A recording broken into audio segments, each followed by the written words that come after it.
Welcome back to History of Simple Things. Today's topic comes from one of our viewers, Joe Enriquez 1. Thanks for the suggestion. You asked, why do your ears pop during takeoff and landing? If you've ever traveled by air, felt your ears suddenly plug up, or noticed sounds becoming muffled during a flight, you've probably experienced this phenomenon firsthand. This common but fascinating effect is caused by the way your body responds to rapid changes in air pressure. So why does it happen, and why are some people affected more than others? Stick around as we uncover the surprising science behind airplane ear pressure and temporary hearing changes. Right here on History of Simple Things.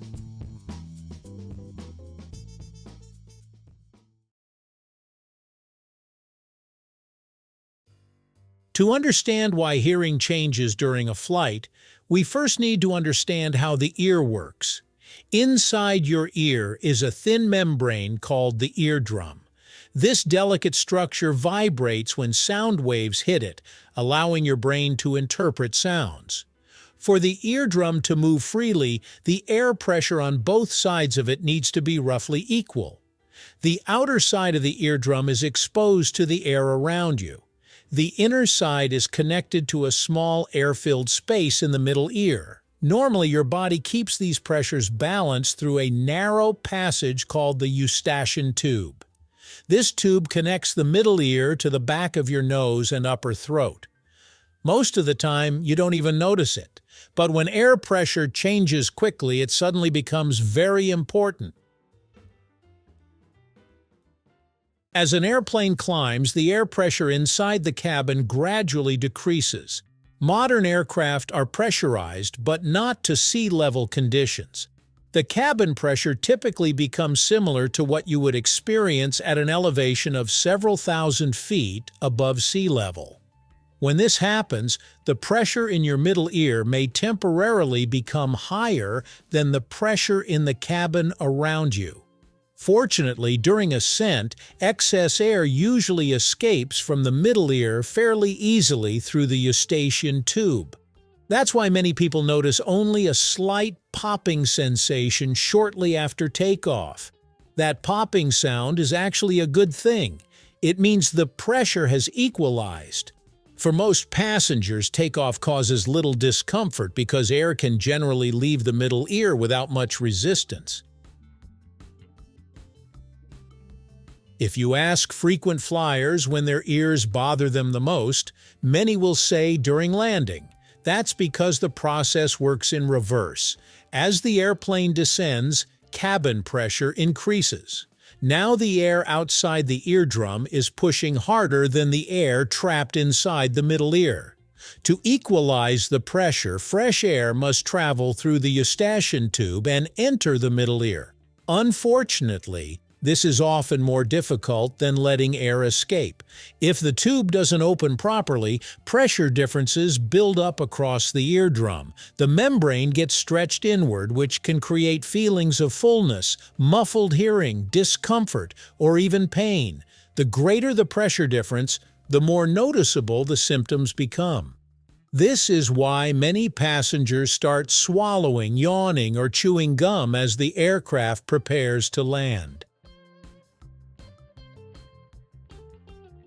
Not everyone experiences ear problems during flights. The biggest reason is that not everyone's Eustachian tubes function exactly the same way. Some people naturally have tubes that open more easily and equalize pressure quickly. Others have narrower passages that are less efficient. Age also plays a role. Young children often struggle more because their Eustachian tubes are smaller, shorter, and positioned differently than those of adults. This makes pressure equalization less effective. Health conditions can make matters worse as well.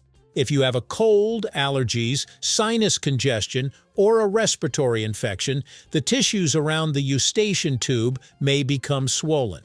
When that happens, the tube can partially close, preventing air from moving freely. Even a mild stuffy nose can significantly increase the chances of ear discomfort during a flight.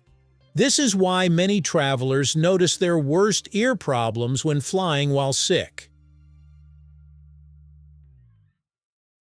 Most flight-related ear issues are harmless and temporary. However, significant pressure differences can sometimes lead to a condition called ear barotrauma.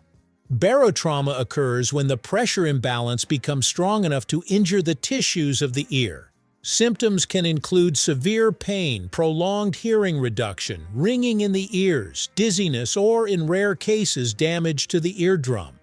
Commercial aircraft are designed to minimize rapid pressure changes, which is why serious cases are uncommon. Still, people who fly with severe congestion or ear infections may be at greater risk. Fortunately, most cases resolve without lasting effects once pressure normalizes. The simplest way to equalize pressure is to encourage the Eustachian tubes to open. Swallowing is one of the most effective methods. This is why chewing gum, sipping water, or sucking on candy often helps during descent. Yawning can also open the tubes and relieve pressure. Some travelers use the Valsalva maneuver, which involves gently pinching the nose, closing the mouth, and carefully blowing outward. This can force air into the middle ear and help equalize pressure. The key word is gently. Blowing too hard can potentially cause injury. If you have a cold or significant congestion, postponing a flight when possible may reduce discomfort. The strange hearing changes many people experience during takeoff and landing aren't really caused by the airplane damaging your hearing. Instead, they're caused by a temporary pressure imbalance across the eardrum.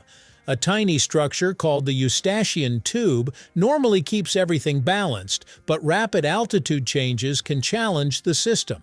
When pressure equalization falls behind, your ears may feel blocked, sounds become muffled, and discomfort can develop, especially during landing. So the next time your ears pop during a flight, you'll know exactly what's happening. That little pop is actually your body performing a remarkable piece of engineering, keeping your hearing working properly thousands of feet above the ground. Thank you for watching. If you have suggestions for our next video, feel free to share them in the comments below. We'll be sure to give you an acknowledgement for your contribution. Thank you for joining us on this journey through the history of simple things. Don't forget to like, subscribe, and stay tuned for more stories woven through the smallest details.